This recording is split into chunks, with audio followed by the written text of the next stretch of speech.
कभी कभी जिंदगी हमें उसी मोड़ पर लाकर खड़ा कर देती है जहां हमसे की गई हमारी सबसे बड़ी गलती हमारे सामने खड़ी होती है।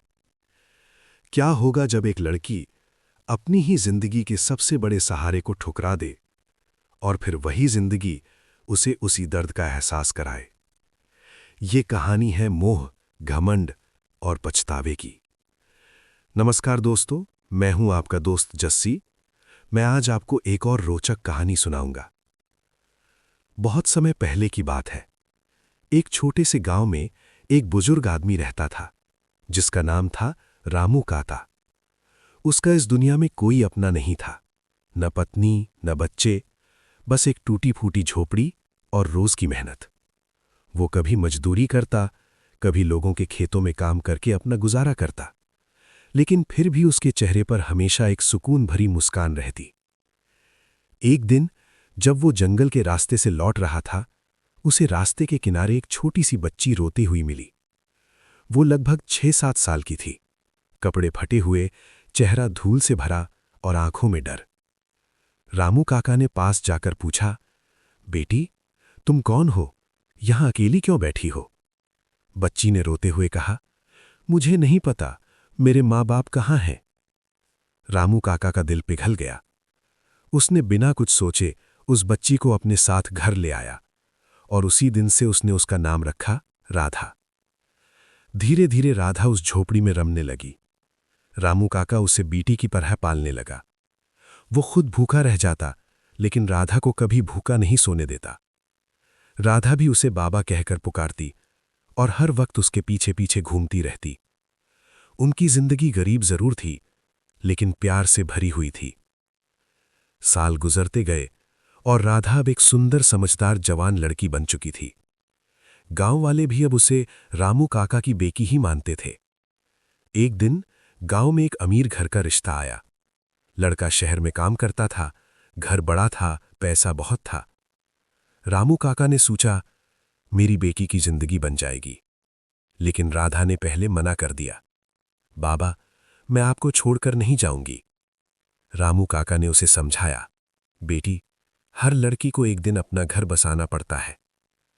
आखिरकार राधा मान गई। शादी के दिन राधा लाल जोड़े में सजी हुई थी। उसकी आंखों में आंसू थे और रामू काका की आंखों में भी।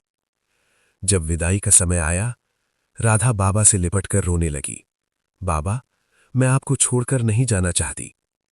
रामू काका ने उसे सीने से लगाकर कहा, जा बेटी, खुश रहना, बस यही मेरी दुआ है। और राधा अपने नए घर चली गई। शुरुआत में सब अच्छा था, बड़ा घर, अच्छे कपड़े और ऐशो आराम की जिंदगी। धीरे धीरे राधा बदलने लगी। अब उसे अपनी पुरानी जिंदगी याद नहीं आती थी। एक दिन रामू काका उसे देखने उसके ससुराल पहुंचे। वो बहुत खुश थे। हाथ में एक छोटी सी पोटली थी जिसमें उन्होंने अपने हाथों से बनाया हुआ एक तोहफा रखा था। लेकिन जैसे ही वो दरवाजे पर पहुंचे, नौकर ने उन्हें रोक दिया। कहां जा रहे हो बूढ़े?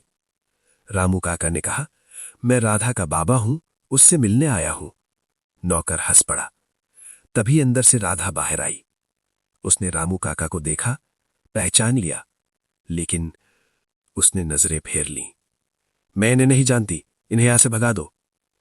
ये सुनकर रामू काका के पैर कांप गए। उन्होंने कांपती आवाज में कहा, बेटी, मैं हूं तेरा बाबा। लेकिन राधा चिल्लाई, ले जाओ इन्हें यहां से। नौकरों ने उन्हें धक्का देकर बाहर निकाल दिया। रामू काका चुपचाप वहां से लौट गए। उस दिन उनका दिल टूट चुका था। कुछ साल बीत गए। राधा की जिंदगी बदलने लगी। उसके पति का काम ठप हो गया। घर में कर्ज बढ़ गया। धीरे धीरे सब कुछ बिक गया। जो लोग कभी उसके आगे पीछे घूमते थे, अब वो उसे पहचानते भी नहीं थे। और एक दिन राधा भी उसी हालत में आ गई जिससे वो भागी थी। अब वो भी दर दर जाकर भीख मांगने लगी। एक दिन भूखी प्यासी राधा उसी गांव में पहुंची जहां कभी रामू काका के साथ रहती थी। वो कांपते कदमों से उस झोपड़ी तक पहुंची, लेकिन वहां अब कुछ नहीं था, सिर्फ टूटी हुई दीवारें और सन्नाटा। उसने रोते हुए पूछा, रामू काका कहाँ हैं? एक आदमी ने कहा, अरे वो तो कई साल पहले तुम्हें मिलने गए थे, फिर कभी वापस नहीं आए। ये सुनकर राधा वहीं गिर पड़ी। उसकी आंखों के सामने सब घूमने लगा। वो दिन जब उसने अपने ही बाबा को ठुकरा दिया था।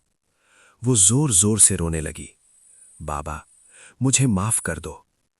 लेकिन अब बहुत देर हो चुकी थी। जिस इंसान ने उसे सहारा दिया, जिसने उसे जिंदगी दी, उसी को उसने ठुकरा दिया और जिंदगी ने उसे वही दर्द वापस दे दिया। दोस्तों, इस कहानी से हमें एक बहुत बड़ी सीख मिलती है।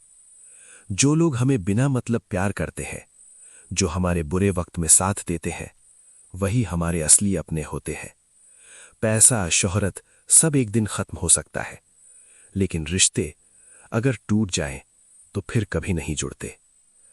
अगर आपके जीवन में भी कोई ऐसा इंसान है, माँ, पिता, दादी या कोई भी, जो आपको दिल से चाहता है, तो आज ही उनके पास जाइए, उन्हें गले लगाइए और कहिए, आप मेरे लिए बहुत खास हो।